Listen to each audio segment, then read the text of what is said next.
Et bonjour à tous.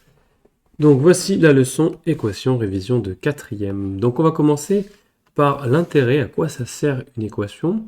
Une équation, ça va nous servir à traduire un problème concret, réel, à le traduire sous forme mathématique. Alors pourquoi faire? Pour pouvoir ensuite le résoudre, puisque les mathématiques vont apporter des outils qu'on n'a pas dans le langage courant ou alors qui seraient très pénibles à mettre en place. Alors allons-y directement. Donc la définition, une équation est une information donnée sur un nombre ou un ensemble de nombres sous forme d'une égalité. Bon, assez simple. Et quoi qui nous fait penser à égalité, sion, à information, ça peut être un bon moyen technique. Donc voilà des exemples tout de suite. On a 3 problèmes. Donc allons-y, commençons par un carré a un périmètre de 424 mètres. Quelle est la longueur d'un côté du carré? Donc, on va essayer de mettre en équation. Donc, mettre en équation, c'est ici. Donc, face à un problème il manque une donnée numérique, ou lorsqu'on cherche une grandeur, un ou plusieurs nombres inconnus, en gros, quand il va y avoir un nombre inconnu, une quantité inconnue, il est souvent intéressant de traduire les données du problème sous forme d'une équation. Alors, c'est pas indispensable, il y a des problèmes qu'on peut régler sans passer forcément par une équation. Donc là, on va pas se poser la question est-ce que c'est nécessaire ou pas, on va s'entraîner à le faire, histoire que quand ce sera indispensable, eh bien vous sachiez le faire. Donc, ici, on y va. Un carré a un périmètre de 424 mètres. Quelle est la longueur d'un côté du carré? Donc, on va le faire en direct en appliquant la méthode. Donc, la méthode, c'est petit 1. On désigne par une lettre là où les quantités à déterminer. Donc, ici, qu'est-ce que je cherche? Je cherche la longueur d'un côté du carré. Si on se souvient, notre objectif final, ce sera la longueur d'un côté du carré. Alors allons-y. On note L, voilà, je choisis ma lettre, la longueur du carré. D'un côté du carré. Vous savez quoi? Je vais changer. Comme ça, je vais vous apprendre en même temps quelque chose. Le choix de la lettre n'a strictement aucune importance.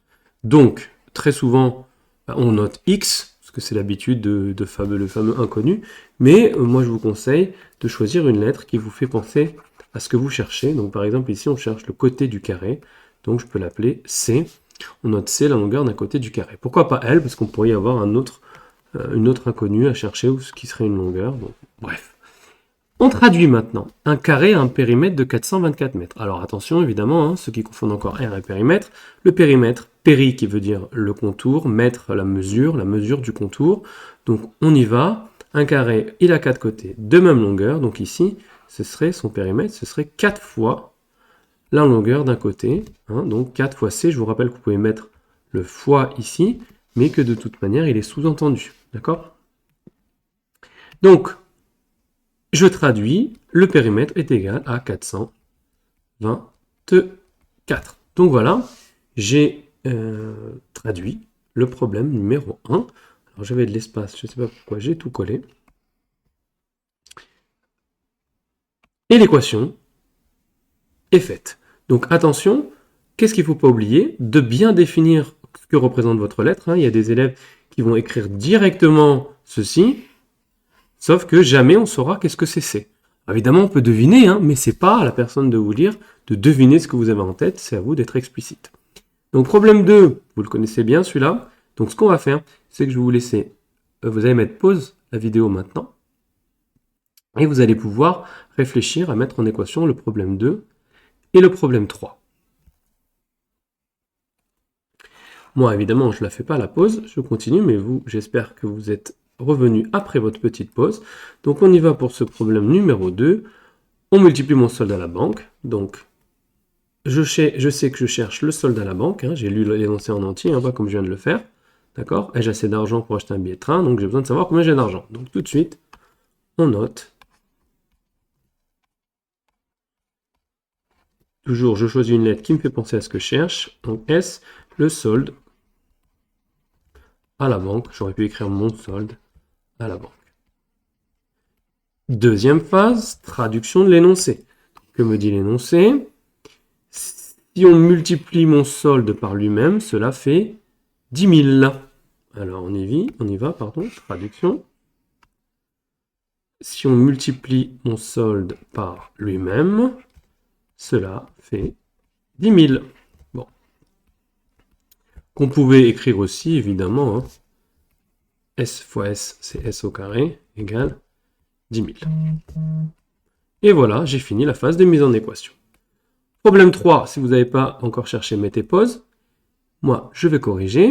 Donc, lorsqu'on me multiplie par 3 et qu'on ajoute 2 au produit obtenu et qu'on divise le tout par 5, le résultat est égal à moi-même, auquel on soustrait 17. Qui suis-je? Alors, je vais l'écrire ici, puis ensuite je le copierai, ce sera plus simple. Donc, lorsqu'on me multiplie par 3, donc toujours pareil, on va noter x, je vais l'écrire tout à l'heure, on va noter x, le nombre inconnu. Donc, lorsqu'on me multiplie par 3, donc 3x, qu'on ajoute 2 au produit obtenu. Je vous rappelle que le résultat d'une multiplication, c'est un produit. Donc, on ajoute 2 au produit obtenu. Et qu'on divise le tout par 5. Alors là, je pourrais mettre parenthèse, division par 5. Mais ce n'est pas ce que je vais choisir. Je vais choisir la notation fraction qui est plus pratique. On divise le tout par 5. Le résultat est égal, donc je vais traduire par égal, hein, à moi-même, donc moi-même, c'est moi, mon petit inconnu, auquel on soustrait 17. C'est égal à moi-même, auquel on soustrait 17, donc moi-même, auquel on soustrait 17. Voilà. On remarque une chose sur la présentation, hein, la barre de fraction est entre le signe égal, le moins est entre le signe égal. D'accord? C'est comme ça que c'est bien présenté. Donc on y va, je vais récupérer ceci, et on va se le trimballer en bas.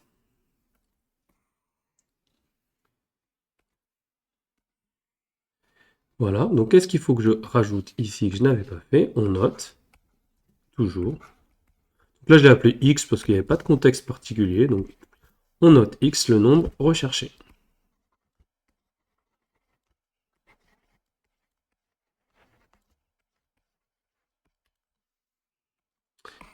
Et on passe à la page suivante.